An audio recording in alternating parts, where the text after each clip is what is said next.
Start करने जा रहे हैं क्लास 12 की एक्सरसाइज 13.3 जिसमें हम बेस थ्योरम और टोटल प्रोबेबिलिटी के टॉपिक पढ़ेंगे। अब ये बेस थ्योरम और टोटल प्रोबेबिलिटी क्या होगी? बेस थ्योरम और टोटल प्रोबेबिलिटी के जो क्वेश्चंस आएंगे उसमें कई टाइप के हमें वो दे रखी होंगी, कंडीशनल प्रोबेबिलिटी, और हमें किसी एक की प्रोबेबिलिटी निकालनी होगी। तो जैसे एग्जांपल के लिए आ गए हमारे पास 3 बैग हैं, ठीक है। ये 3 बैग हैं, इसमें अलग अलग तरह की बॉल हैं, अलग अलग कलर की बॉल्स हैं। इसमें से एक बैग को सिलेक्ट करा, कौन सा सिलेक्ट करा ये नहीं बताया, लेकिन जो सिलेक्ट करा उसमें से एक बॉल निकाली और उसका कलर रेड है। मान लो जो बॉल निकाली वो रेड कलर की है और इसकी क्या प्रोबेबिलिटी होगी कि वो फर्स्ट बैग से निकाली है। तो इस टाइप के क्वेश्चन जो आते हैं वो बेस थ्योरम में आएंगे, और सिर्फ इस टाइप बैग वाले नहीं, और भी कई तरह के क्वेश्चन होंगे। तो इस टाइप के क्वेश्चन को पहचानोगे कैसे? तो इसमें कंडीशनल प्रोबेबिलिटी दे रखी होगी बहुत सारी, और किसी एक की प्रोबेबिलिटी पूछी गई होगी हमें। तो इसमें हमें ये चारों स्टेप अच्छे से पढ़ना है। इस स्टेप के अकॉर्डिंग अगर करोगे सारे क्वेश्चन इजीली हो जाएंगे बहुत अच्छे से। पहला स्टेप है find out non event, let this event is an. पहले हम नॉन इवेंट मानेंगे कि नॉन इवेंट क्या है, उस इवेंट को हम एन मान लेंगे। अब जैसे कि इसमें से 3 बैग में से मैंने एक बॉल निकाली, उसका कलर रेड है, तो जो ड्रॉन आइटम है उसका कलर हमें दे रखा है क्वेश्चन में, तो वही क्या हो गया? गिवन इवेंट हो गया, नॉन इवेंट हो गया। तो एन मान लेंगे, जो रेड बॉल वाला जो इवेंट है वो एन है। एन को मानेंगे N such that event getting a red ball, ठीक है। और फिर हमें फर्स्ट बैग से निकालनी थी, फर्स्ट बैग से ये बॉल निकाली गई होगी, इसकी प्रोबेबिलिटी निकालनी है। तो इसको E1, इसको E2 और इसको E3। सिलेक्टिंग बैग 1 E1 मान लेंगे, सिलेक्टिंग बैग 2 E2 मान लेंगे, सिलेक्टिंग बैग 3 E3 मान लेंगे। अब फिर इसमें हमें ये मानने के बाद इनकी प्रोबेबिलिटी लिखेंगे E1 E2 E3 n upon E1 n upon E2 n upon E3। और फिर ये बेस थ्योरम का फॉर्मूला है E1 upon n is equal to E1 n upon E1, और ये नीचे सबको मल्टीप्लाई करके ऐसे। ये तो था बेस थ्योरम का। और टोटल प्रोबेबिलिटी भी लगभग इसी तरह होगा। इसमें हमें बहुत सारे कंडीशनल चीज दे रखी होंगी, कंडीशनल प्रोबेबिलिटी हमें एक इवेंट की निकालनी होगी। बस इसमें फर्क क्या है बेस थ्योरम और इसमें जो ड्रॉन आइटम था वो कैसे कलर का था? रेड था, ये दे रखा था। अब इसमें अगर ड्रॉन आइटम की ही प्रोबेबिलिटी पूछ ली कि इसमें तीनों में से कोई बैग सिलेक्ट करा, इसकी क्या प्रोबेबिलिटी होगी कि रेड बॉल आएगी, तो जो ड्रॉन आइटम है उसी की प्रोबेबिलिटी पूछ लिया जाए तो वो टोटल प्रोबेबिलिटी होगी। अब इसके क्वेश्चंस देखो, क्वेश्चंस कैसे आएंगे। 13.3 का पहला क्वेश्चन है an urn contain 5 red and 5 black balls, a ball is drawn at random, its colour is noted and is return to the urn. Moreover, 2 additional balls of the color drawn are put in the urn, and then a ball is drawn at random. What is the probability that the second ball is red? इस question में क्या दे रखा है कि एक earn में, एक bag में 2 तरह की बॉल थी, रेड और ब्लैक। रेड बॉल 5 थी, ब्लैक बॉल भी 5 थी। इसमें से एक बॉल निकाली गई, उसका कलर देखा गया, कलर देख के इसको वापस रख दिएगा, वापस का एरो बना रखा है, तो निकाली और वापस रख दिया कलर देख के। और जिस कलर की ये बॉल थी उसी कलर की 2 एडिशनल बॉल इसमें मिला दी गई, और फिर मिलाने के बाद एक बॉल निकाली, इसकी क्या प्रोबेबिलिटी होगी कि ये रेड बॉल होगी। तो इसमें तो हमें जो ड्रॉन आइटम है बाद वाला वही, उसी की प्रोबेबिलिटी पूछी गई है। तो ये किसका क्वेश्चन है? टोटल प्रोबेबिलिटी का। अगर ये क्वेश्चन ऐसा होता कि दोबारा जो बॉल निकाली थी वो रेड कलर की है, इसकी क्या प्रोबेबिलिटी होगी कि पहली बॉल ब्लैक थी या पहली बॉल रेड थी, तो वो बेस थ्योरम का क्वेश्चन बन जाता है। तो बेस थ्योरम में जो नीचे वाला आता है पार्ट, वही क्या होता है? टोटल प्रोबेबिलिटी होती है। तो हम मान लेते हैं इसमें जो ड्रॉन आइटम है वो एन हो गया, N such that second ball मतलब दोबारा जो निकाली है वो ball, second ball is red, second ball red है। और हमें E1 और E2 क्या मानेंगे? फर्स्ट बॉल रेड भी हो सकती है और ब्लैक भी, तो मान लेंगे फर्स्ट बॉल इज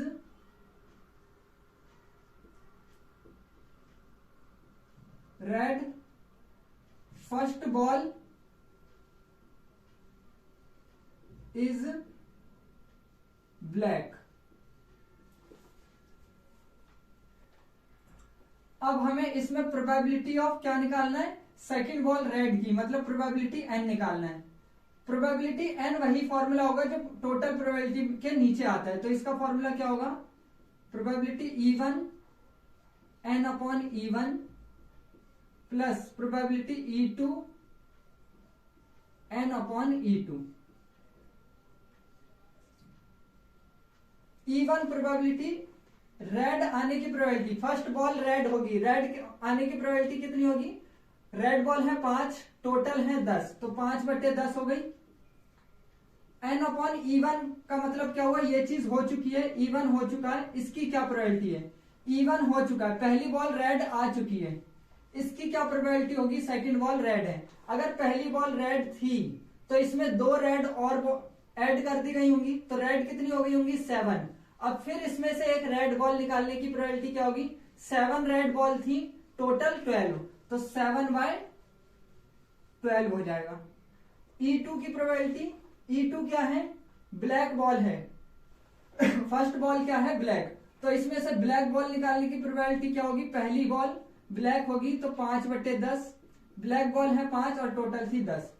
अब n अपॉन E2 का मतलब E2 हो चुका है, इसकी क्या प्रोबेबिलिटी होगी, E2 हो चुका है, पहली बॉल ब्लैक आ चुकी है, n की प्रोबेबिलिटी निकालनी है हमें, पहली बॉल ब्लैक थी और n का मतलब है सेकंड बॉल रेड होगी, पहली बॉल ये ब्लैक थी, ब्लैक अगर पहली बॉल थी तो ब्लैक 2 बॉल और ऐड कर दी गई होंगी, ब्लैक हो गई टोटल 7, इसमें से रेड बॉल आने की प्रोबेबिलिटी क्या होगी, रेड बॉल 5 है और बॉल टोटल कितनी हो गई थी 12, तो 5/12। अब इसको सॉल्व कर देंगे, 35/120 प्लस 25/120, इन दोनों को ऐड करेंगे, 35 प्लस 25/120 60/120, कटने के बाद 1/2, यह आंसर हो गया। क्वेश्चन नंबर 2 है, अ bag contains 4 red and 4 black balls, another bag contains 2 red and 6 black balls, one of the 2 bags is selected at random and a ball is drawn from the bag which is found to be red, find the probability that the ball is drawn from the first bag। Question में दे रखा है कि हमारे पास 2 bag हैं, एक bag में red ball है 4, ब्लैक बॉल है 4, दूसरे बैग में जो है रेड बॉल है 2, दूसरे ब्लैक बॉल है 6। इनमें से किसी एक बैग को सिलेक्ट करा और एक बॉल निकाली, और जो बॉल निकाली वो रेड कलर की है, इसकी क्या प्रोबेबिलिटी होगी कि वो बैग फर्स्ट से निकाली गई होगी बॉल। तो हमने जो ड्रॉ करा था आइटम, जो बॉल निकाली थी उसका कलर है क्या, रेड, तो इसका मतलब ये हमें नॉन इवेंट क्या हो गया, रेड बॉल जो है हमारा नॉन इवेंट हो गया, क्योंकि उसका रिजल्ट हमें पता है। तो यहां पर लिखेंगे and such that getting a red ball, और E1 किसे मानेंगे, किसकी प्रोबेबिलिटी निकालनी थी हमें, बैग फर्स्ट से निकाली गई होगी वो बॉल, इसकी क्या प्रोबेबिलिटी होगी, ये लिखा था ना, तो इसका मतलब बैग 1 जो हो जाएगा हमारा, ये E1 E2 ये दोनों बैग को सिलेक्ट करना, E1 और E2 होगा, सिलेक्टिंग बैग फर्स्ट, इसी तरह सिलेक्टिंग बैग सेकंड E2 हो गया हमारा। अब यहां पर प्रोबेबिलिटी ऑफ E1 लिख लो, प्रोबेबिलिटी ऑफ E2 लिख लो, E1 दे रखा है तो n अपॉन E1 जरूर होगा, E2 दे रखा है तो n अपॉन E2 जरूर होगा। अब E1 और E2 बैग 1 और बैग 2 को सिलेक्ट करने की प्रोबेबिलिटी कुछ नहीं दे रखी, तो हम बराबर मानेंगे, दोनों को सिलेक्ट करने की प्रोबेबिलिटी कितनी हो जाएगी, 2 बैग हैं, 2 में से एक को सिलेक्ट करना है, 1/2, इसकी भी 1/2 हो जाएगी।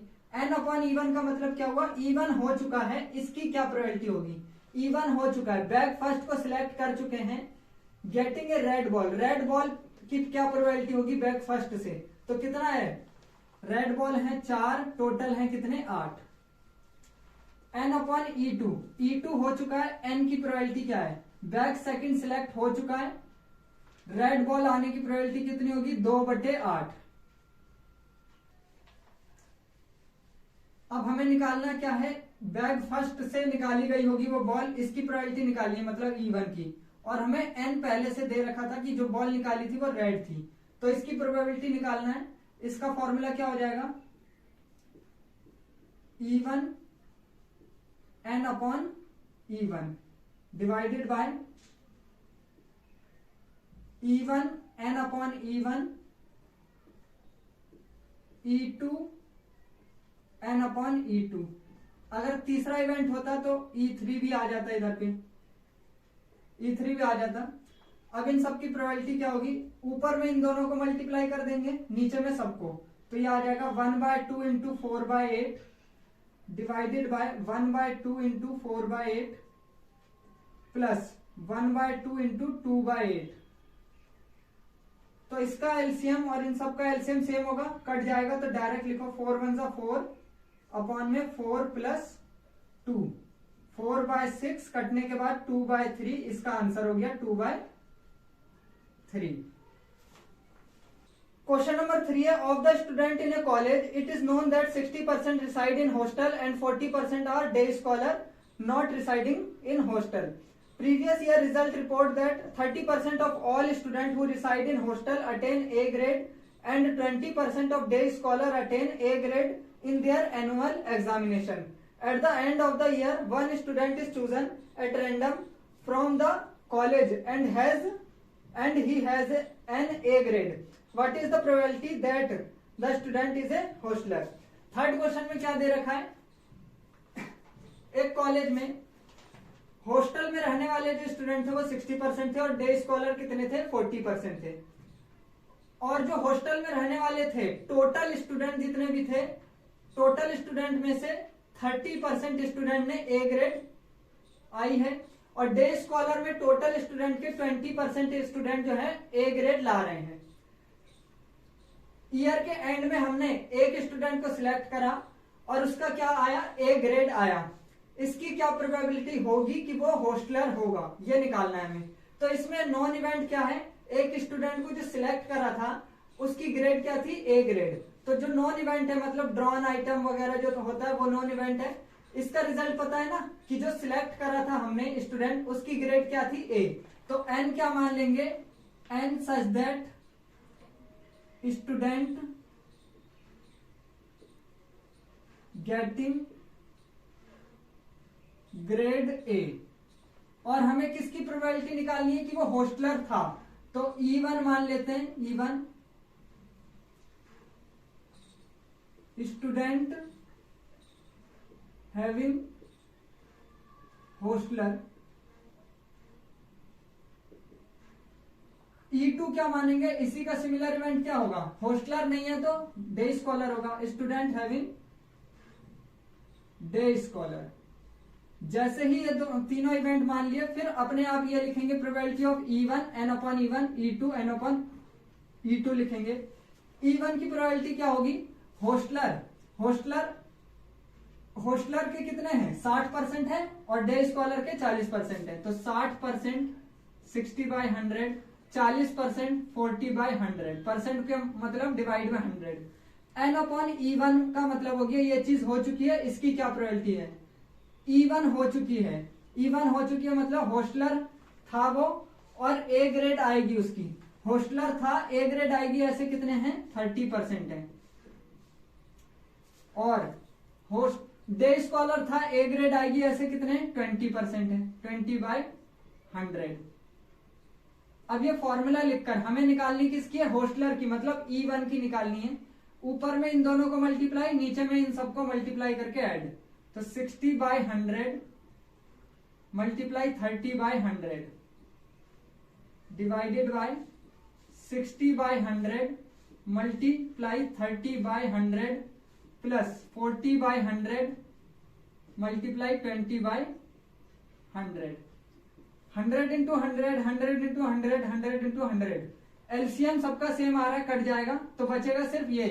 तो इसको इससे मल्टीप्लाई करेंगे 1800 आ जाएगा divided by 1800 plus 800। 1800 divided by 2600। 00 से 00 कट गया, 9/13 कटने के बाद 9/13 यह आंसर हो जाएगा। क्वेश्चन नंबर 4 है, in answering a question on a multiple choice test a student either knows the answer or guess. Let 3/4 be the probability that he knows the answer and 1/4 be the probability that he guess.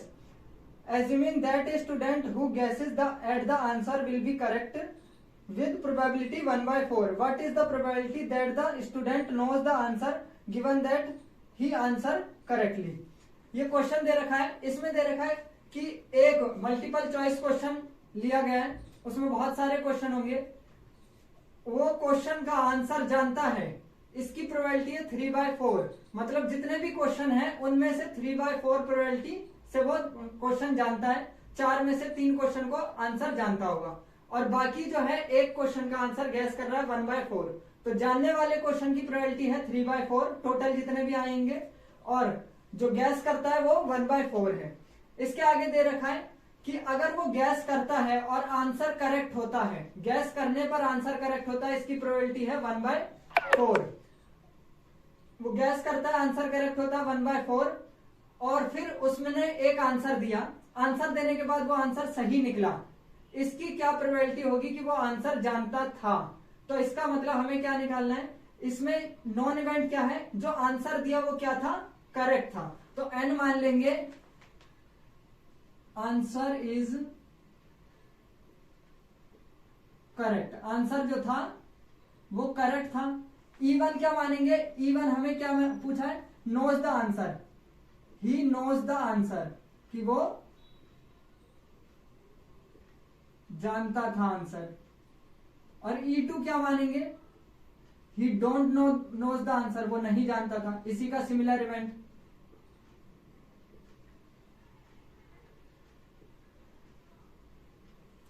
अब इनकी probability कैसे लिखोगे, E1 की probability, वो जानता है answer, कितने answer जानता है वो 3/4, तो यहां पर लिख दो 3/4। कितने नहीं जानता, 1/4। n अपॉन E1 का मतलब ये चीज हो चुकी है, और इसकी क्या प्रोबेबिलिटी, E1 हो चुका है, E1 हो चुका है मतलब वो आंसर जानता है, n का मतलब वो करेक्ट होगा। इसकी प्रोबेबिलिटी देखो नहीं दे रखी, इसकी प्रोबेबिलिटी नहीं दे रखी कि वो जानता है और करेक्ट होगा, तो इसकी प्रोबेबिलिटी क्या होगी, 1 होगी। अगर वो जानता है और करेक्ट होगा आंसर, तो ये तो 100% श्योर है, अगर जानता है तो करेक्ट ही होगा, और जो 100% श्योर इवेंट होते हैं उसकी प्रोबेबिलिटी क्या होती है, 1।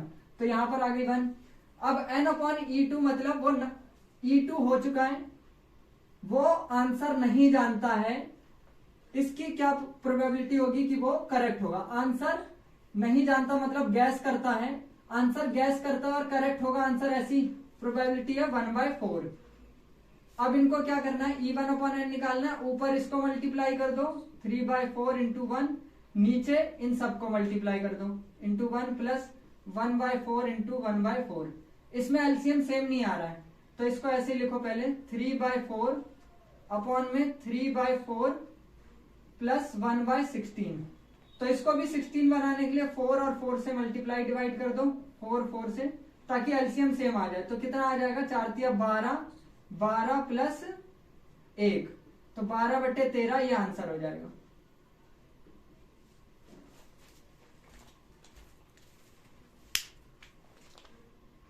क्वेश्चन नंबर 5 है, a laboratory test blood test is 99% effective in detecting a certain disease when it is infect. एक लैब टेस्ट में 99% इफेक्टिव है वो टेस्ट, अगर उसमें एक्चुअली बीमारी है तो वो पता लगा लेगा, ऐसे 99% इफेक्टिव है वो। However, the test also yield a false positive result for 0.5% for a healthy person tested। अगर हेल्दी पर्सन को भी टेस्ट करा जाता है तो इसके चांस हैं कि वो दिखा देगा कि ये बीमार है, 0.5% प्रोबेबिलिटी है उसकी।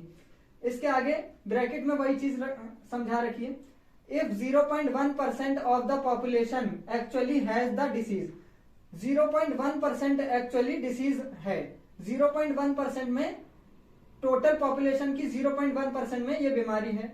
What is the probability that a person has the disease given that the his result is positive. इसकी क्या प्रोबेबिलिटी होगी कि पर्सन बीमार है और ये दे रखा है कि टेस्ट रिजल्ट इज पॉजिटिव। तो इसमें गिवन इवेंट तो साफ साफ लिख रखा है, तो n मान लेंगे टेस्ट रिजल्ट इज पॉजिटिव, और E1 मान लेंगे probability E1 person has the disease, क्योंकि हमें प्रोबेबिलिटी किसकी निकालनी है, what is the probability that a person has the disease, person को डिसीज है इसकी प्रोबेबिलिटी निकालनी है, तो ये E1 मान लिया। जो E1 मानेंगे उसी का ऑपोजिट क्या मानेंगे, E2। तो हैज नॉट द डिसीज। अब E1 प्रोबेबिलिटी, अब ये सारी चीजें लिख लेंगे। E1 की प्रोबेबिलिटी क्या होगी? E1 मतलब पर्सन को डिसीज है, तो कितने लोग पर्सन डिसीज हैं? कितने लोग हैं? 0.1% population actually has the disease, तो 0.1% की डिसीज है। तो 0.1% का मतलब हो गया 1/1000। ठीक है, परसेंट का मतलब डिवाइड 100 होता है, और इसका पॉइंट हटाने के लिए एक और जीरो आ गया, 1/1000 आ गया। डायरेक्ट लिख देते हैं, 1/1000 लोगों को बीमारी है। अगर इतने लोगों को बीमारी है तो कितने लोगों को बीमारी नहीं होंगे? तो जो बचे वो बीमारी नहीं होने वाले होंगे। 1000 में से एक को बीमारी है, तो बचे कितने? 999/1000। N/E1 का मतलब हो गया ये चीज हो चुकी है, पर्सन को बीमारी है, और N का मतलब ये, इसकी क्या प्रोबेबिलिटी होगी कि पॉजिटिव बीमारी है, और टेस्ट में भी वो दिखा रहा है पॉजिटिव, मतलब बीमार दिखा रहा है, तो इसका मतलब टेस्ट इफेक्टिव है। इफेक्टिव की प्रोबेबिलिटी कितनी थी? 99%, मतलब 99/100। N/E2 का मतलब पर्सन को डिसीज नहीं थी, फिर भी वो दिखा रहा है कि वो पॉजिटिव है, तो इसकी क्या प्रोबेबिलिटी थी? पर्सन को डिसीज नहीं थी, फिर भी प्रोबेबिलिटी दिखा रहा था कि वो डिसीज है, 0.5%। 0.5% का मतलब 5/1000 हो जाएगा। अब इनको मल्टीप्लाई कर दो, ऊपर 1/1000 multiply 99/100 divided by 1/1000 multiply 99/100 plus 999 multiply 5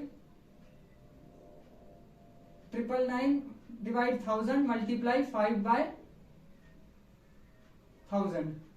अब इनको सॉल्व कर लेंगे, आंसर आ जाएगा। इसमें देखो यहां पर 100 है, 1000 है, 100,000 है ना, तो एक और जीरो लगा दो ताकि एलसीएम सेम आ जाए। तो ये आ गया 990/990 प्लस 999 को 5 से मल्टीप्लाई करेंगे, 5 × 45, 45 × 4 = 49, 45 × 4 = 49, 49 95, इन दोनों को ऐड कर देंगे, 5 9 9 18, 9 9 18 1 19, 4 1 5, 990/59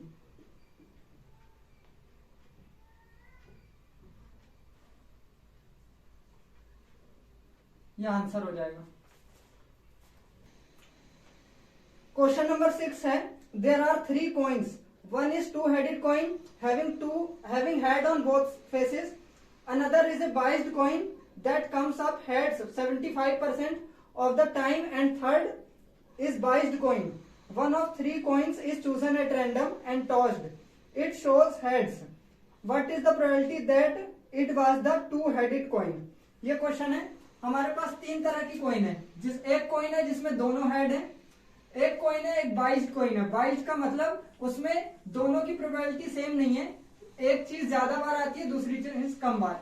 तो हेड इसमें कितना 75% बार आता है, और टेल जो है वो 25% बार आता है। तो ये अनबाइज्ड कॉइन है, सॉरी ये एक बाइज्ड कॉइन है, अनफेयर कॉइन होगी ये, और एक फेयर कॉइन है जिसमें हेड और टेल बराबर आते हैं। अब इनमें से किसी एक सिक्के को हमने चूज करा और उछाला, ये नोट करा कि उसमें हेड आया है, इसकी क्या प्रोबेबिलिटी होगी कि वो 2 हेड वाली कॉइन होगी। तो इसमें क्वेश्चन में हमें जो हमने टॉस करा था उसका रिजल्ट दे रखा था कि ये क्या है, हेड आया है। तो नॉन इवेंट क्या हो गया, एन सच दैट हो गया कॉइन शोज हेड।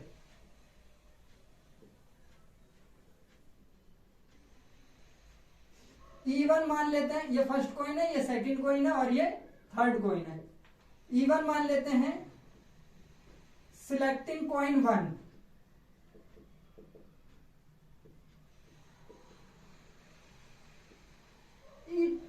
E2 मान लेते हैं सिलेक्टिंग कॉइन सेकंड, E3 मान लेते हैं सिलेक्टिंग कॉइन थर्ड। अब आते हैं इधर पे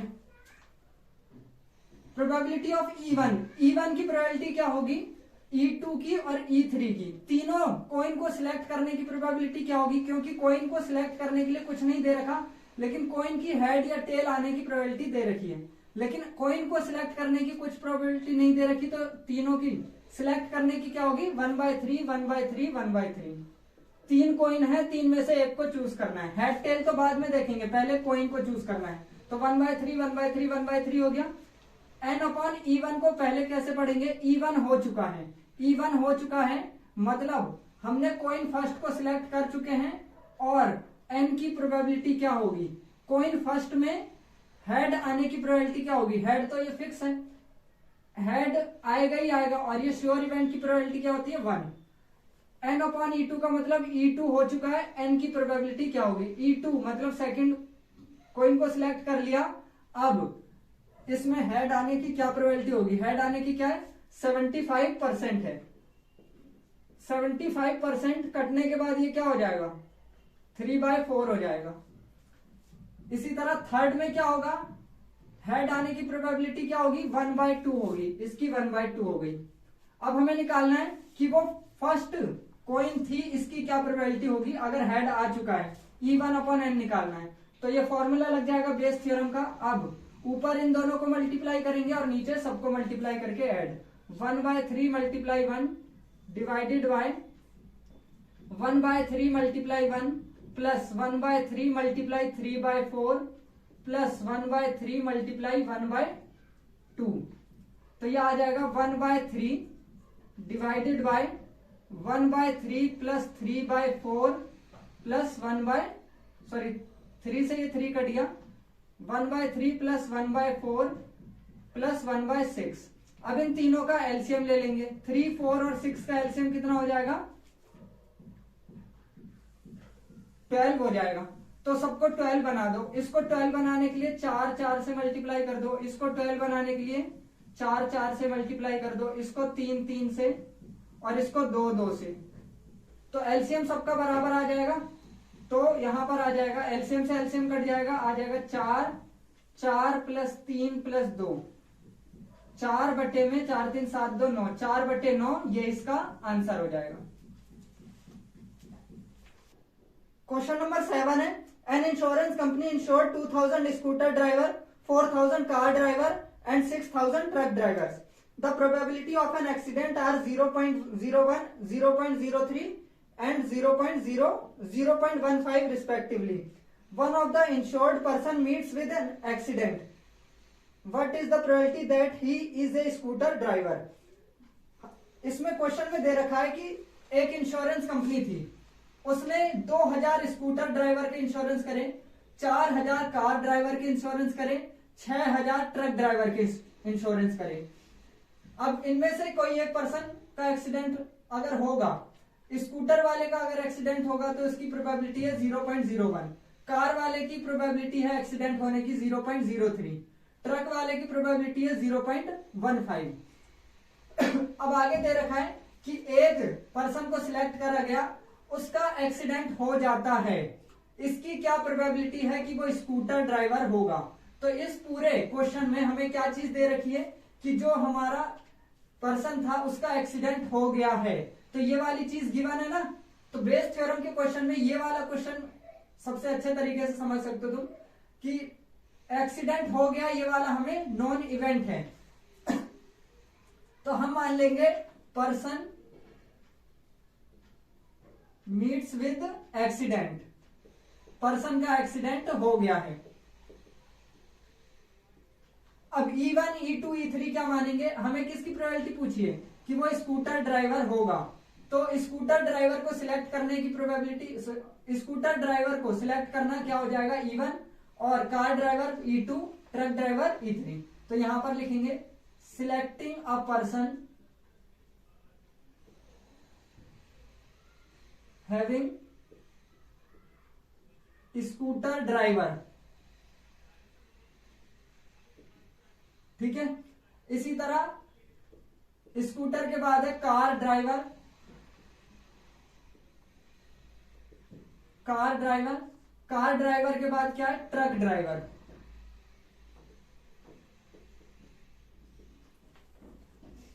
हमेशा याद रखना इसमें जो सिंगल इवेंट होंगे, सिंगल इवेंट जो होंगे उसको E1 E2 E3 मानेंगे, और जिसकी हमें दे रखा होगा, नॉन इवेंट जो होगा जिसका रिजल्ट पता होगा वो क्या होगा, एन होगा। अब हमें पूछा क्या है, स्कूटर ड्राइवर होगा अगर एक्सीडेंट हो चुका है, उसका एक्सीडेंट हो चुका है मतलब एन नीचे आएगा, ये चीज पता है हमें। स्कूटर ड्राइवर होगा E1, तो E1 अपॉन एन निकालना है। अब आ जाओ इधर पे, इसमें देखो प्रोबेबिलिटी ऑफ E1 क्या होगी, इसमें स्कूटर ड्राइवर थे 2000, कार ड्राइवर थे 4000, ट्रक ड्राइवर थे 6000, टोटल कितने हो गए, 12000 हो गए। अगर स्कूटर ड्राइवर की हम प्रोबेबिलिटी निकालेंगे तो कितना हो जाएगा, 2000 बटे 12000, कटने के बाद क्या हो जाएगा, ये 1 बटे 6, इसी तरह 4000 बटे 12000, कटने के बाद 1 बटे 3, इसी तरह ये 6000 बटे 12000, कटने के बाद 1 बटे 2 आ जाएगा। अब इसमें प्रोबेबिलिटी दे रखी है 0.01, यहां पर लिख दो 0.01, फिर इसकी दे रखी है 0.02। अगर इसको समझना हो कैसे समझेंगे, देखो ये चीज हो चुकी है, E1 हो चुका है, मतलब स्कूटर ड्राइवर था वो, ये चीज पता है हमें, और एक्सीडेंट होता है, इसकी क्या प्रोबेबिलिटी, स्कूटर ड्राइवर था एक्सीडेंट हो गया, इसकी क्या प्रोबेबिलिटी है, 0.01। इसी तरह कार ड्राइवर था एक्सीडेंट हो गया, 0.03, और इसकी 0.15 आ जाएगी। इसका पॉइंट हटाएंगे तो 1/100, इसका पॉइंट हटाएंगे तो 3/100, इसका पॉइंट हटाएंगे तो 15/100। फॉर्मूला लिख देंगे। अब यहां पर E1 की निकालनी है, ऊपर इन दोनों को मल्टीप्लाई और नीचे सबको मल्टीप्लाई करके ऐड, तो 1/6 into 1/100, 1/6 into 1/100 plus 1/3 into 3/100 plus 1/2 into 15/100। अब देखो 6 मल्टीप्लाई 100, यहां पर 3 मल्टीप्लाई 100 आ रहा है, एलसीएम सेम नहीं है ना, तो पहले एलसीएम सेम ले लेते हैं। 1/600 हो गया, 1/600 प्लस 3/300 प्लस 15/200। 600, 300 और 200 का एलसीएम कितना होगा, 600 होगा। इसको 600 बना दो तो 2 से मल्टीप्लाई और डिवाइड कर देंगे, इसको 3 से मल्टीप्लाई और डिवाइड, तो अपने आप एलसीएम क्या आ जाएगा, 600, इसमें भी 600 है, कट जाएगा, ऊपर आएगा 1, नीचे आएगा 1 प्लस 3 2 6, 15 3 45, 1/52, ये आंसर हो गया।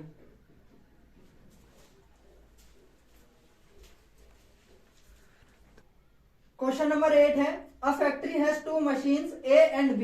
Past record shows that machine A produced 60% of items of output and machine B produced 40% of the items. Further, 2% of the item produced by machine A and 1% produced by machine B were defective. All the items are put into one stockpile and then one item is chosen at random from this and is found to be defective. What is the probability that it was produced by machine B? अब इस question में क्या लिख रखा है, हमारे पास 2 machine है A और B। A जो है 40% आइटम प्रोड्यूस करती है और B 60% आइटम प्रोड्यूस करती है।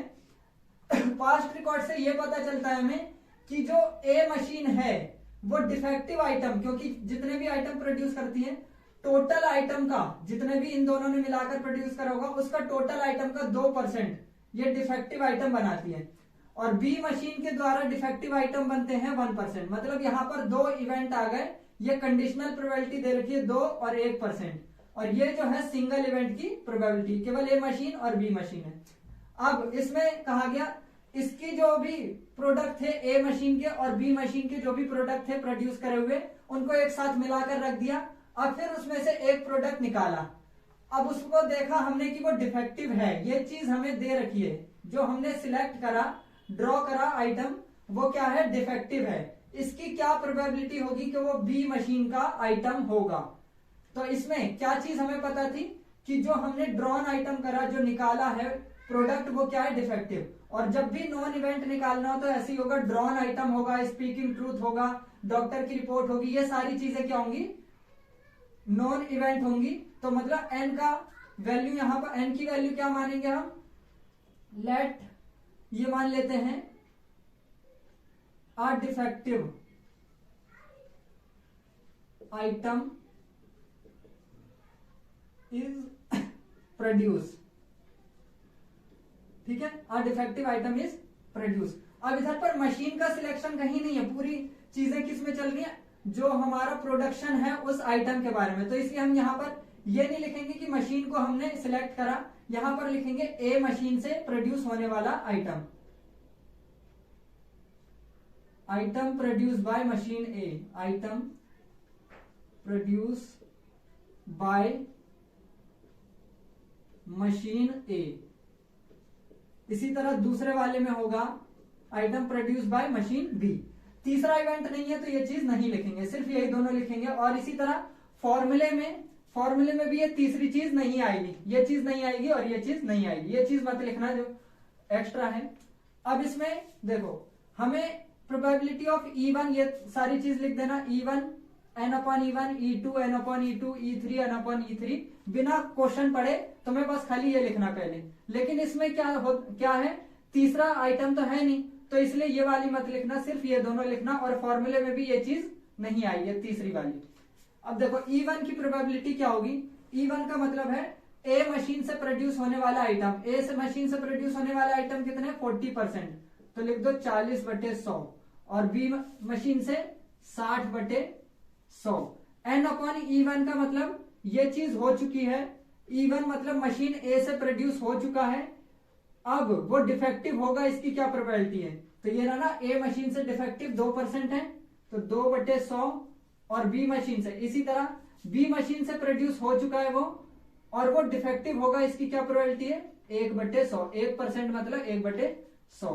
अब यहां पर पूछा है कि दूसरी बी मशीन से प्रोड्यूस होगा, इसकी क्या प्रोबेबिलिटी, तो यहां पर E1 नहीं लिखेंगे, यहां पर क्या लिखेंगे, E2 लिखेंगे इधर पर, और यहां पर क्या आ जाएगा, E2 आएगा। तो ऊपर में हम इन दोनों को मल्टीप्लाई करेंगे और नीचे में इसको और इसको मल्टीप्लाई करके ऐड कर देंगे। कैसे, 60/100 मल्टीप्लाई 1/100 अपॉन में 40/100 multiply 2/100 plus 60/100 multiply 1/100, 100 into 100, 100 into 100, 100 into 100, ये एलसीएम हो गया, सबका कट जाएगा, ऊपर आ गया 60, 40 दूनी 80 प्लस 60, 60/8 से 14, 140, 0 से 0 कट गया, 2 से 3 बार में 7 बार में, तो 3/7 ये इसका आंसर हो जाएगा। क्वेश्चन नंबर 9 है, 2 group are competing for the position on the board of director of a corporation. The probabilities that the first and the second group will win are 0.6 and 0.4 respectively. Further, if the first group wins, the probability introducing a new product is 0.7 and the corresponding probability is 0.3 if the second group wins. Find the probability that the new product introduced by the second group. इस question में क्या लिख रखा है, इस question में दिया है कि एक बोर्ड ऑफ डायरेक्टर में कंपटीशन चल रहा है, बोर्ड ऑफ डायरेक्टर की पोस्ट के लिए कंपटीशन चल रहा है। अब उसमें 2 ग्रुप बने हुए हैं, वो दोनों ग्रुप के जीतने की प्रोबेबिलिटी कितनी है, 0.6 है और 0.4। पहले ग्रुप की बोर्ड ऑफ डायरेक्टर की जीतने की, बोर्ड ऑफ डायरेक्टर की पोजीशन जीतने की प्रोबेबिलिटी है 0.6 और दूसरे वाले की है 0.4। अब आगे दे रखा है इसमें, अगर पहला वाला ग्रुप जीतता है और वो नया प्रोडक्ट इंट्रोड्यूस करता है, ग्रुप जीतता है, विन होता है और नया प्रोडक्ट इंट्रोड्यूस करता है, तो उसकी प्रोबेबिलिटी कितनी होगी, 0.7। तो नया पहले वाला ग्रुप जीत कर नया प्रोडक्ट इंट्रोड्यूस करेगा, इसकी प्रोबेबिलिटी है 0.7। ये नया प्रोडक्ट इंट्रोड्यूस करेगा, इसकी प्रोबेबिलिटी है 0.3। अब इसमें हमें बताना है कि सेकेंड ग्रुप जो है नया प्रोडक्ट इंट्रोड्यूस करेगा, इसकी क्या प्रोबेबिलिटी है। तो इसमें कहीं ये नहीं दे रखा कि नया प्रोडक्ट या इंट्रोड्यूस हुआ या नहीं, हमें अपने आप समझना पड़ेगा कि क्वेश्चन में लिख रखा है कि सेकंड ग्रुप जो है उसके द्वारा नया प्रोडक्ट इंट्रोड्यूस हुआ है, इसका मतलब नया प्रोडक्ट इंट्रोड्यूस हो चुका है। तो n मान लेंगे अ न्यू प्रोडक्ट इंट्रोड्यूस, ये हमें नॉन इवेंट है, new product introduce. E1 probability, E1 किसे मानेंगे इवेंट को, E1 मानेंगे first group win, win first group, first group जीतता है। और E2 मान लेंगे सेकंड ग्रुप, सेकंड ग्रुप जीतता है। इसमें भी दो इवेंट है तो इसमें E3 वाला पॉइंट नहीं आएगा, ना तो नीचे आएगा ना तो यहां आएगा। E1 लिखना n/E1 लिखना, E2 लिखना n/E2 लिखना। E1 की प्रोबेबिलिटी क्या है, फर्स्ट ग्रुप के जीतने की प्रोबेबिलिटी क्या है 0.6 है, और इसके जीतने की है 0.4। n/E1 को कैसे पढ़ेंगे, E1 हो चुका है, E1 हो चुका है मतलब फर्स्ट ग्रुप जीत चुका है, n मतलब नया प्रोडक्ट इंट्रोड्यूस करेगा, पहला ग्रुप जीत चुका है, नया प्रोडक्ट इंट्रोड्यूस करेगा, उसकी प्रोबेबिलिटी क्या है, जीतने के बाद इंट्रोड्यूस करेगा 0.7 है। और इसी तरह दूसरा ग्रुप जीतने के बाद इंट्रोड्यूस करेगा, कितनी है 0.3 है। इसको लिख सकते हैं 6/10, इसको लिख सकते हैं 7/10, इसको लिख सकते हैं 4/10, इसको लिख सकते हैं 3/10। ये चीज नहीं लिखना, इसी तरह इसमें ये भी ये चीज नहीं लिखना। अब इसमें क्या निकालना है, सेकेंड ग्रुप से इंट्रोड्यूस होगा नया प्रोडक्ट, तो यहां पर E2 लिखना है और यहां पर भी E2। तो ऊपर में ये वाली चीज मल्टीप्लाई करेंगे और नीचे में इन सबको मल्टीप्लाई करके ऐड। तो ऊपर 4/10 मल्टीप्लाई 3/10, नीचे 6/10 मल्टीप्लाई 7/10 प्लस 4/10 मल्टीप्लाई 3/10। एलसीएम सबका सेम हो जाएगा, ये आ जाएगा 12, 42 प्लस 12, 12 बटे में बटे 54, 3 से 4 बार में कट जाएगा, 3 से 18 बार में, 4 2 बार में, 9 बार में। तो इसका आंसर आ जाएगा 2/9, ये इसका आंसर हो गया। क्वेश्चन नंबर 10 है, suppose a girl throws a die, if she gets 5 or 6, she toss a coin 3 times and notes the number of heads. If she get 1 2 3 or 4, she tosses a coin once and notes whether a head or tail is obtained. If she obtain exactly one head, what is the probability that she threw 1 2 3 or 4 with the die? ये question क्या है, एक girl जो है वो एक die उछालती है, डाई में क्या आएगा 1 2 3 4 5 6 में से कोई एक आएगा। इसमें लिखा है कि अगर 1 2 3 4 आता है तो वो एक कॉइन को एक बार उछालती है, और अगर 5 6 आता है तो कॉइन को 3 बार उछालेगी। 3 बार अगर वो उछालेगी कॉइन को, तो 3 बार के पूरे पॉसिबल आउटकम्स ये होंगे। सैंपल स्पेस कैसे बनाओगे, 3 का बता रखा है मैंने, H ट्रिपल H लिख दो पहले, फिर सिंगल T लिख दो, इस T को पहले बीच में ले आओ, फिर किनारे ले आओ ऐसे, फिर ये वाली लाइन को ऑपोजिट कर दो, हेड की जगह टेल, हेड की जगह टेल, हेड की जगह टेल, हेड की जगह टेल, हेड की जगह टेल, टेल की जगह हेड, हेड और टेल में ऑपोजिट कर दो। अगर ऐसे याद नहीं है तो ट्री मेथड भी बताया था, हेड टेल फिर हेड टेल, ऐसे वैसे भी कर सकते हो। अब इसमें लिख रखा है कि उसने जब ये कॉइन उछाली थी, ये आया था 1 2 3 4 आया था, तो हेड एक बार कॉइन उछाली, डाई उछाली थी 1 2 3 4 आएगा तो एक बार कॉइन उछालेगी, हेड या टेल आएगा उसके नंबर ऑफ हेड नोटिस करते हैं। इसी तरह 5 6 आएगा तो 3 बार उछालेगी और नंबर ऑफ हेड नोटिस करा कितने बार हेड आया। अब इसमें लिख रखा है कि उसके पास एग्जैक्टली 1 हेड आया है, ये चीज दे रखी है, एग्जैक्टली 1 हेड आया है, तो इसकी क्या प्रोबेबिलिटी होगी कि उसने डाई में 1 2 3 4 उछाला होगा। तो ये चीज हमें दे रखी है, तो हम मान लेते हैं she gets 1 head, exactly 1 head, उसका एग्जैक्टली 1 हेड आता है। E1 क्या मानेंगे, इसकी क्या प्रोबेबिलिटी होगी, 1 2 3 4 आएगा, तो E1 यही मान लेते हैं, डाई शोस 1 2 3 और 4, 1 2 3 4 में से कोई एक, इसका सिमिलर इवेंट क्या है 5 6, डाई शोज 5 और 6। इसमें भी दो इवेंट है, E3 नहीं लिखेंगे, इसमें भी E3 n/E3, यहां पर ये चीज नहीं लिखेंगे, फॉर्मूले में भी ये चीज नहीं लिखेंगे। अब प्रोबेबिलिटी ऑफ E1 क्या होगा, E1 मतलब डाई में 1 2 3 4 आएगा, 1 2 3 4 आने की प्रोबेबिलिटी क्या होगी 4/6, 4 नंबर है, डाई में टोटल 6 नंबर होते हैं, 4/6। इसी तरह E2 मतलब 5 और 6 आने की प्रोबेबिलिटी क्या होगी 2/6। अब इसको कैसे पढ़ेंगे, E1 ये चीज हो चुकी है, E1 हो चुकी है मतलब डाई में 1 2 3 4 आ गया, N की क्या प्रोबेबिलिटी होगी, 1 2 3 4 आ गया, एक हेड आने की क्या प्रोबेबिलिटी होगी, 1 2 3 4 आ गया, एक हेड आने की क्या प्रोबेबिलिटी होगी, एक हेड आने की प्रोबेबिलिटी यहां पर क्या होगी 1/2 होगी, क्योंकि टोटल रिजल्ट हेड और टेल है बस। इसमें एक हेड आने की प्रोबेबिलिटी क्या होगी, इसको समझना क्या है E2 ये चीज हो चुकी है, डाई में 5 या 6 आ चुका है, हेड एक हेड आने की क्या प्रोबेबिलिटी होगी, तो डाई में 5 6 आने के बाद एक हेड वाले कितने रिजल्ट हैं इसमें, एक हेड वाले कितने रिजल्ट हैं 1 2 3 रिजल्ट हैं, तो 3/8। अब इसको सॉल्व कर दो, इसमें क्या पूछा है कि डाई में 1 2 3 4 आता है, डाई में 1 2 3 4 मतलब पहला वाला, तो E2 की जगह यहां पर E1 आएगा, E1 आएगा, E1 आएगा, ठीक है। E1/n निकालना है, E1 n/E1, E1 n/E1, E2 n/E2, ये चीज नहीं आएगी और ये चीज नहीं आएगी। ऊपर में इसको मल्टीप्लाई कर दो, 4/6 मल्टीप्लाई 2/6, सॉरी 4/6 मल्टीप्लाई 1/2, और नीचे में सबको 4/6 multiply 1/2 plus 2/6 multiply 3/8।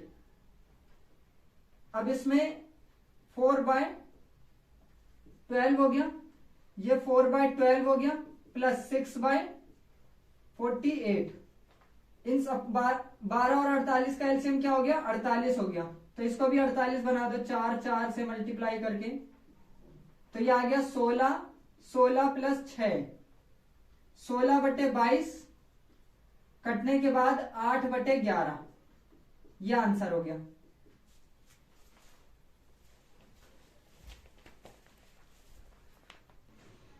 Question number 11 है, a manufacturer has 3 machine operators A, B and C. The first operator A produce 1% defective items, whereas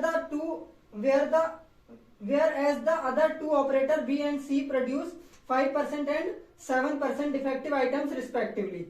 A is on the job 50%, B is on the job 30% and C जो है 20% है of the time. A defective item is produced. What is the probability that it was produced by A? Question number 11 में दे रखा है 3 machine operator हैं A, B और C। एक मशीन ऑपरेटर जो है A मशीन से डिफेक्टिव आइटम प्रोड्यूस होता है, ऐसे 1% है, B मशीन से डिफेक्टिव आइटम 5% प्रोड्यूस होते हैं और C मशीन से डिफेक्टिव आइटम 7%। अब क्योंकि ये A मशीन से प्रोड्यूस हुआ है आइटम और डिफेक्टिव है, तो ये क्या होगा डबल इवेंट हो गया, मतलब ये कंडीशनल प्रोबेबिलिटी हो गई। इसी तरह B मशीन से प्रोड्यूस हो रहा है और डिफेक्टिव है, तो ये भी कंडीशनल हो गई। C मशीन से प्रोड्यूस हो रहा है और डिफेक्टिव है, तो ये भी कंडीशनल हो गई। इसके आगे दे रखा है कि A, B, C 50%, 30% और 20% टाइम के लिए उपलब्ध है, तो ये सिंगल इवेंट हो गए। तो इसके आगे दे रखा है कि एक आइटम प्रोड्यूस हुआ और वो कैसा था डिफेक्टिव था, ये चीज दे रखी है कि वो जो आइटम प्रोड्यूस हुआ है वो कैसा था डिफेक्टिव था। इसकी क्या प्रोबेबिलिटी होगी कि वो A मशीन से प्रोड्यूस हुआ होगा। तो हमें गिवन इवेंट क्या है, ये है कि एक आइटम प्रोड्यूस हुआ वो डिफेक्टिव है, तो हम मान लेते हैं item produce is defective, item produce is defective, N की वैल्यू आ गई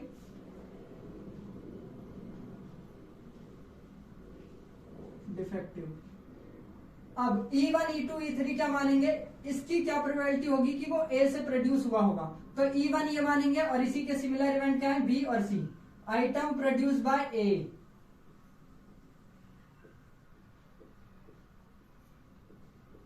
item produce bye B E2 हो गया, item produce bye C E3 हो गया। अब प्रोबेबिलिटी E1, E2, E3 लिखना, n/E1, n/E2, n/E3 लिख देना। E1 की प्रोबेबिलिटी क्या होगी, अब इसमें मशीन को सिलेक्ट नहीं करना, मशीन क्या है, मशीन ये 50% टाइम के लिए उपलब्ध है। अगर 50% टाइम के लिए उपलब्ध है तो इसका मतलब ये जितना प्रोडक्शन करेगी उसका 50% करेगी, तो ये आ जाएगा 50/100।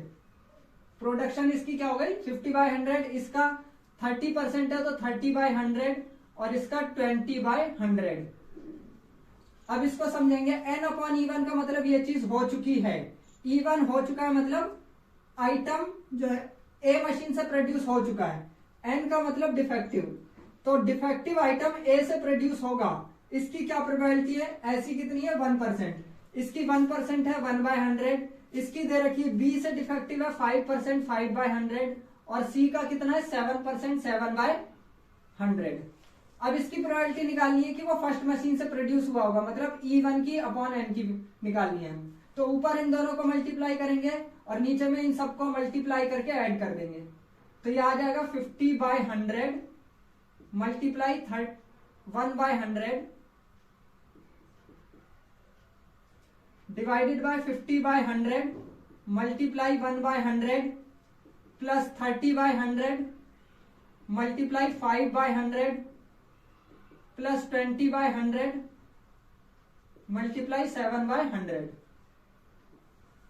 100 गुणा 100 सबका एलसीएम होगा, कट जाएगा, ऊपर आएगा 50, नीचे आएगा 50 प्लस 5 से 15 150 और 140, 150 200 340, 50/340, 0 से 0 कट जाएगा, आंसर आ गया 5/34। ये इसका आंसर हो गया। क्वेश्चन नंबर 12 है, a card from a pack of 52 cards is lost. 52 card में से एक कार्ड खो जाता है। From the remaining card of the pack 2 card are drawn and are found to be both diamond. जो बाकी बचे हैं कार्ड, उसमें से 2 कार्ड निकाले जाते हैं और दोनों को देखा जाता है कि वो दोनों क्या हैं, डायमंड है। Find the probability of the lost card being a diamond. इसकी क्या प्रोबेबिलिटी होगी कि लॉस्ट कार्ड क्या है, डायमंड होगा। इसमें दे रखा है क्वेश्चन में कि हमारे पास 52 कार्ड थे, उसमें से एक कार्ड खो जाता है, एक कार्ड खो जाता है, बचे कितने 51। ये जो बचे हैं 51 कार्ड, उसमें से 2 कार्ड निकाले जाते हैं और ये दोनों का कलर, ये दोनों का देखा जाता है कार्ड डायमंड है, ये दोनों क्या है, डायमंड है। इसकी क्या प्रोबेबिलिटी है कि जो खोया हुआ कार्ड था वो डायमंड होगा। तो इसमें गिवन इवेंट क्या है, ये रहा, तो N मान लेंगे यहां पर। Drawn cards are both diamond. दोनों निकाले गए कार्ड क्या है, डायमंड है, ये हमें पता है। हमें निकालनी किसकी है, जो लॉस्ट कार्ड है वो डायमंड होगा। तो E1 मान लेंगे lost card being a diamond,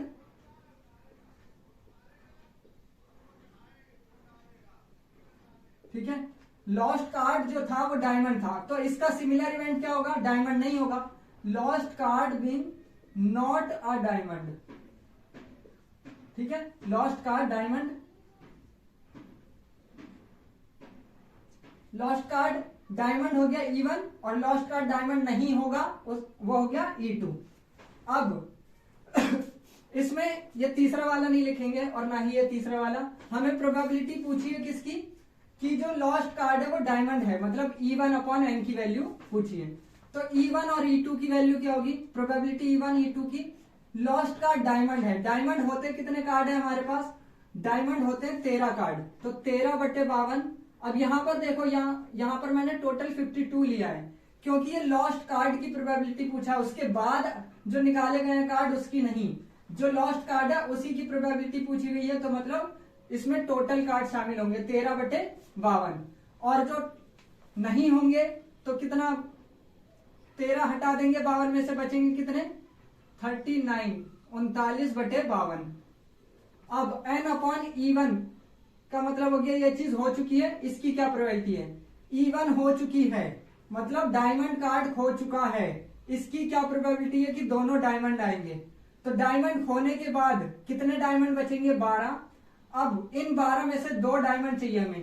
जब भी हम एक से ज्यादा की प्रोबेबिलिटी निकालते हैं तो उसमें कॉम्बिनेशन का यूज करते हैं, तो ये होगा 12C2 बटे एक कार्ड खो चुका है क्योंकि 51C2 बचेगा। N/E2 का मतलब एक डायमंड कार्ड खो चुका, एक जो कार्ड खोया है वो डायमंड नहीं था, इसके बाद 2 डायमंड कार्ड निकालेंगे। तो डायमंड कार्ड अगर जो खोया है वो डायमंड नहीं था, तो डायमंड अभी कितने होंगे, 13 ही रहेंगे। 13 में से 2 डायमंड निकालेंगे और टोटल 51 में से 2, तो ये हो गई इसकी प्रोबेबिलिटी।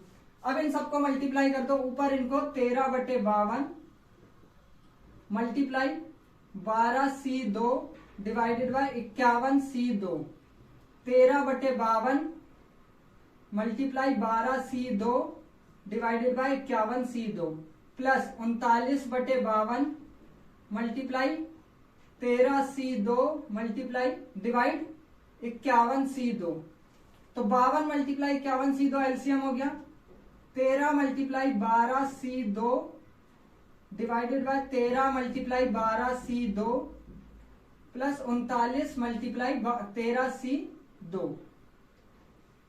12C2 की वैल्यू क्या होगी, 12 गुणा 11/2 गुणा 1, 66 आ जाएगी।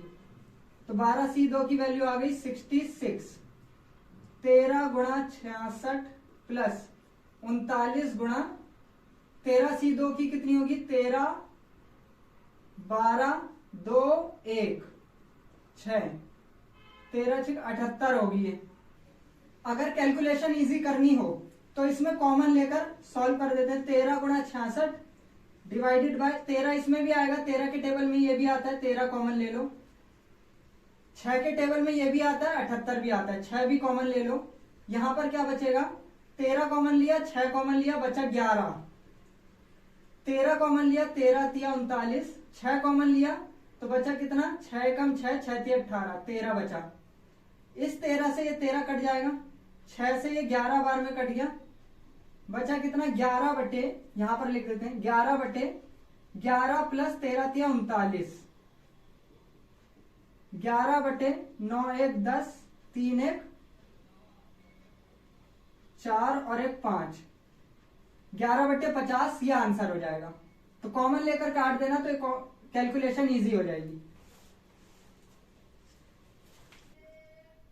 क्वेश्चन नंबर 13 है, probability that A speak truth is 4/5, a coin is tossed, A reports that a head appears, the probability that actually there was head is. इस क्वेश्चन में दे रखा है प्रोबेबिलिटी जो है ए के सच बोलने की प्रोबेबिलिटी है 4/5। वो एक डाई उठाता है,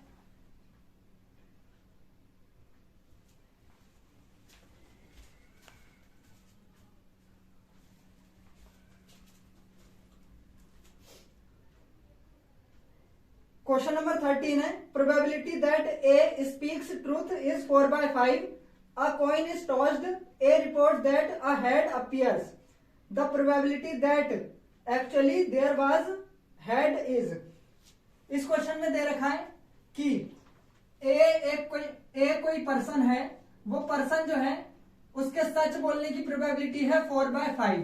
वो एक कॉइन उछालता है और कहता है कि उसमें हेड आया है, वो बोलता है कि हेड आया है, इसकी क्या प्रोबेबिलिटी है कि एक्चुअली में हेड आया होगा। तो अगर वो बोलता है हेड आया है तो ये हमें पता है कि उसने हेड बोला है, लेकिन वास्तव में पता नहीं है कि क्या आया है, हेड भी हो सकता है टेल भी। हमें पूछा है कि एक्चुअली में हेड आएगा, इसकी क्या प्रोबेबिलिटी है। तो जो उसने रिपोर्ट करी, उसने बताया हेड है, वो हमें पता है, गिवन इवेंट में हेड आ गया। तो यहां पर लिखेंगे ए रिपोर्ट्स दैट, हेड एक्चुअली में आया है या नहीं आया ये नहीं पता, लेकिन उसने बोला हेड ये पता है ना। और मैंने नॉन इवेंट में हमेशा बोला था कि इसमें किस तरह के होंगे, जो ड्रॉन आइटम है वो नॉन इवेंट हो सकता है, या फिर डॉक्टर की रिपोर्ट हो सकती है, या फिर जो स्पीकिंग ट्रूथ वाले क्वेश्चन होंगे उसमें जो रिपोर्ट करता है, मतलब जो आदमी बोलता है, वो एन होगा, नॉन इवेंट होगा। तो a report that it is a 6, sorry it is a head, head आया है उसने कहा ए ने। अब E1 क्या मानेंगे हम, जिसकी प्रोबेबिलिटी निकाली है, एक्चुअली में हेड था, तो कॉइन शोस एक्चुअली हेड, ये हमारा ये हो गया। E2 क्या होगा, कॉइन शोज एक्चुअली हेड नहीं है तो क्या होगा टेल। तो इसमें 2 इवेंट है, E3 नहीं लिखना, ये वाली चीज नहीं लिखना इसमें, और ना ही इसमें ये वाली चीज लिखना, तो बस खाली ये बन जाएगा। अब E1 और E2 की प्रोबेबिलिटी क्या होगी? E1 का मतलब है डाई कॉइन में हेड आएगा, हेड आने की प्रोबेबिलिटी क्या होगी? एक कॉइन को उछालता है तो 1/2 होगी हेड आने की। इसी तरह टेल आने की प्रोबेबिलिटी क्या होगी? E2 मतलब टेल आएगा 1/2। N अपॉन E1 को पहले समझेंगे कैसे। E1 हो चुका है, E1 हो चुका है मतलब कॉइन में हेड आ चुका है।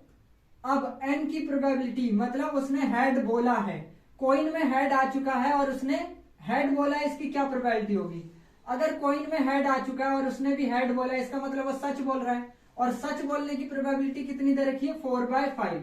तो जब भी बेस थ्योरम के क्वेश्चन करना है ऐसे, उसमें क्वेश्चन से पढ़कर आंसर नहीं, पहले इसे समझ लेना, इसे समझने के बाद फिर प्रोबेबिलिटी क्वेश्चन में देखना, तो सारे क्वेश्चन इजीली हो जाएंगे।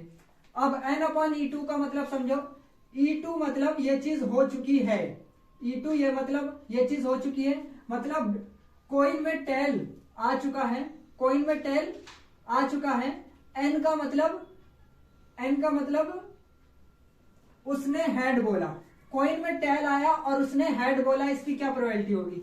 कॉइन में टेल आ चुका है ये पता है, उसने कॉइन में टेल आ चुका है ये पता है, उसने हेड बोला, इसका मतलब वो झूठ बोल रहा है, और झूठ बोलने की प्रोबेबिलिटी तो नहीं दे रखी। अगर सच बोलने की 4/5 है तो झूठ बोलने की क्या होगी? 1 माइनस 4/5। अगर इसको सिंप्लीफाई करेंगे तो आ जाएगा 1/5।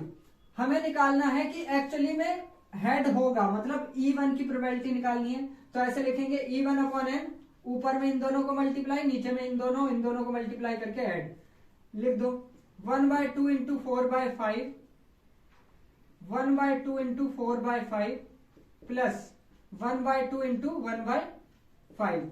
एलसीएम 10 हो गया सबका, 4 प्लस 1, तो आंसर हो गया 4/5। इसका आंसर हो जाएगा 4/5। क्वेश्चन नंबर 14 है, if A and B are two events such that A subset B and probability of B not equal to 0, then which of the following is correct? ये चार option दे रखे हैं, इनमें चारों में कौन सा सही होगा? ये क्वेश्चन बेस थ्योरम का नहीं है, ये कंडीशनल प्रोबेबिलिटी का है। अब इसमें कैसे करेंगे? हमें क्वेश्चन में क्या दे रखा है? ए और बी दो इवेंट हैं, ए सबसेट है बी का, पहले लिख लेते हैं गिवन क्या क्या है। ए सबसेट है किसका? बी का, और probability B not equal to 0, ये 0 के बराबर नहीं है। Then which of the following is correct? इन चारों में से कौन सा करेक्ट है? इन चारों में से ये तो नॉन ऑफ दीज है। अब इन तीनों में देखो, हमें इसमें भी A अपॉन बी दे रखा है, A upon B, A upon B, इसका मतलब प्रोबेबिलिटी A अपॉन बी हमें निकालना पड़ेगा, तब जाकर हमें ऑप्शन चेक करना पड़ेगा। इसमें A अपॉन बी कहीं नहीं दे रखा, तो अब यहां पर निकाल लेते हैं प्रोबेबिलिटी A अपॉन बी क्या होगी।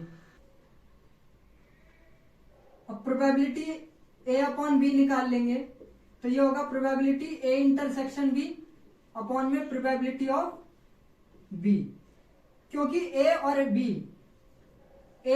B क्या थे? A सबसेट था ना B का, तो A और B अगर A सबसेट था B का, तो हम अगर A इंटरसेक्शन B करेंगे तो क्या आएगा? A और B का इंटरसेक्शन करेंगे तो A आएगा।